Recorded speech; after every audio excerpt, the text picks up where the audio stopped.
नगर के एक बहुत आमिर सेठ के एक सुंदर सी बेटी थी जो अनावश्यक ही हर बात पर बहुत चिंता करती थी।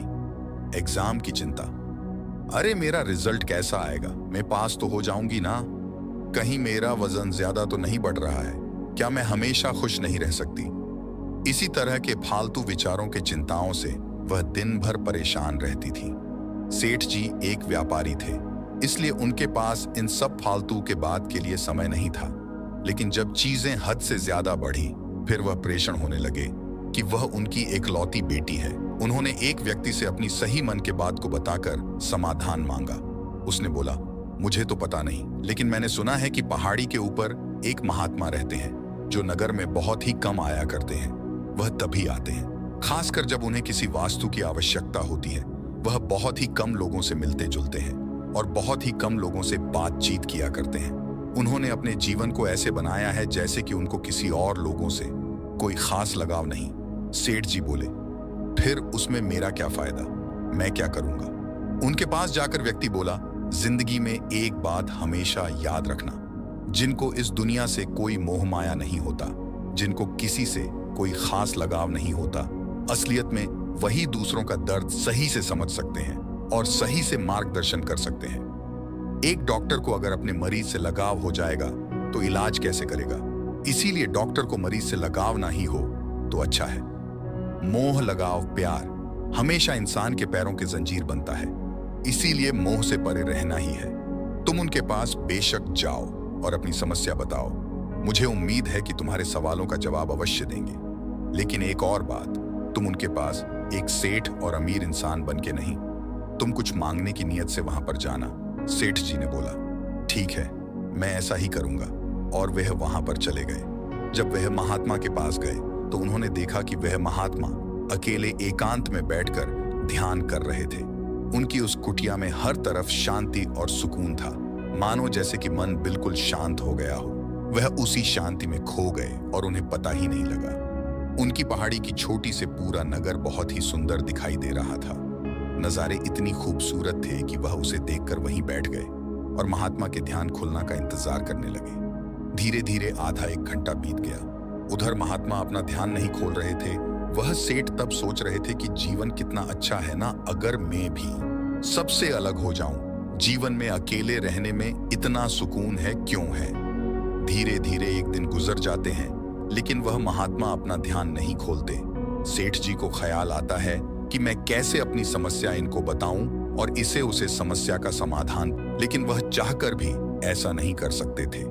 इसीलिए जब तक वह ध्यान कर रहे थे, वह उनके आश्रम की एक एक चीज को देख रहे थे।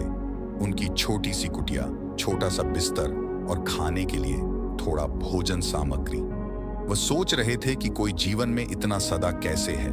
वैसे इस जीवन को जीने में भी क्या बुराई है? साफ चल रहा है, खुली हवा है, थोड़े बहुत संसाधन है, तो फिर भला मैं जीवन को ऐसे व्यर्थ क्यों करूं? मैं भी इस जीवन को ऐसे क्यों नहीं जी सकता? यहाँ पर सब कुछ तो है। तब तक महात्मा ने इशारा किया कि तुम मेरे लिए खाना बनाओ, लेकिन उन्होंने अपनी आंखें नहीं खोली। Ở nhà trong Tây Du Ký nè.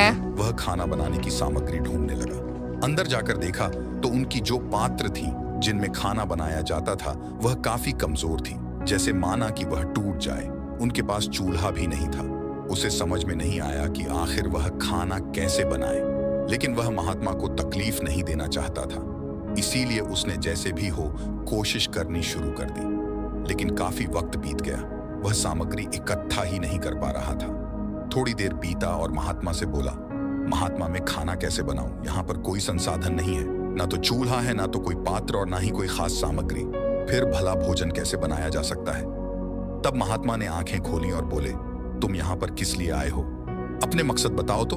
वह कहते हैं कि दरअसल मैं काफी दिनों से बहुत व्याकुल हूं और मेरा मन बहुत अशांत है और मैं उस समस्या का समाधान और उसका जवाब पाने के लिए आपके पास आया हूं। महात्मा बोले, तुम मुझे व्याकुल तो नहीं दिख रहे हो, तुम तो बिल्कुल शांत और खुश दिख रहे हो। सेठ जी गुस्से में बोले, मैं इतने दिनों से परेशान हूं और आप कह रहे हो कि मैं बिल्कुल ठीक हूं, मैं खुश हूं, ये भला कैसे हो सकता है? महात्मा बोले, अगर तुम व्याकुल हो तो तुम अपनी व्याकुलता को मेरे पास लाओ। सेठ जी आश्चर्यचकित रह गए। उन्होंने बोला कि व्याकुलता को अपने पास लाओ, ये भला कैसे हो सकता है? आप ठीक तो हैं भला, मैं व्याकुलता को आपके पास कैसे लेकर आ सकता हूं? महात्मा बोले, तुमने गौर नहीं किया। तुम ध्यान से सुनो कि मैं क्या कह रहा हूं। तुम उस व्याकुलता को मेरे पास लेकर आओ। उसे इंसान का दिमाग भला क्या समझे। अचानक समझ आई कि दरअसल जो व्याकुलता शब्द है यह मैंने बनाया है। मतलब यह कि वह व्याकुलता मेरे अंदर है, मैं उसे किसी को दिखा नहीं सकता, मैं उसे किसी को दे ही नहीं सकता। रही बात चिंता, तो वह मैंने बनाई। मुझे ऐसा लगता है कि मैं चिंतित हूं, मुझे ऐसा लगता है कि मैं परेशान हूं, लेकिन दरअसल यह सारी चीज उसके मन की है। जो बातें अभी घटी नहीं, उसके लिए अभी से परेशान होने की आवश्यकता नहीं। केवल उसके बारे में सोच जो इस समय अभी कट रही है। बुरे दिन कैसा भी हो गुजर जाते हैं, लेकिन यह बात सच है, सारी उपज आपकी मन की है। तो भला चिंता कर लेने से अब जिंदगी में क्या ही कर पाओगे, सिवाय और ज्यादा परेशान होने के। मैं देख रहा हूं जब से तुम यहाँ पर आए हो, कुछ ना कुछ करने की कोशिश कर रहे हो, लेकिन कोई भी काम तुम्हें ढंग से नहीं किया। तुम करना तो सब कुछ चाहते हो, लेकिन किसी भी काम पर तुम रुकते नहीं, क्योंकि चंचल मन की यही निशानी है।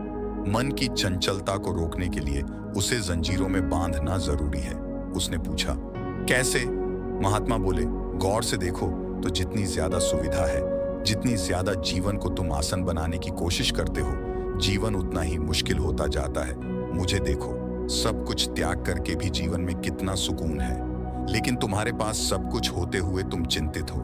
मैं यह नहीं कहता कि तुम सन्यासी बन जा और तुम भी हर एक चीज का त्याग कर दो, लेकिन मैं यह कहता हूं, ज्यादा मत सोचो, हद से ज्यादा चिंता मत करो। सेठ जी बोले, हे महात्मा, मुझे आप क्षमा करें, अब मुझे सब समझ आ गया है। आपने मेरी आंखें खोल दी हैं। दरअसल मेरी बेटी फालतू चिंताओं को लेकर परेशान रहती है, लेकिन उसको मैं तभी समझा पाऊंगा जब यह बात मुझे समझ में आएगी। लेकिन अब मैं समझ गया हूं कि अनावश्यक चिंता और कभी-कभी भविष्य के बारे में बहुत सारी कल्पनाएं करना हमारे दुखों का कारण बनती है। आज में जीना सही है और कल से ज्यादा उम्मीदें ना पालना और आज में मेहनत करना, यह जीवन जीने का अच्छा उदाहरण है।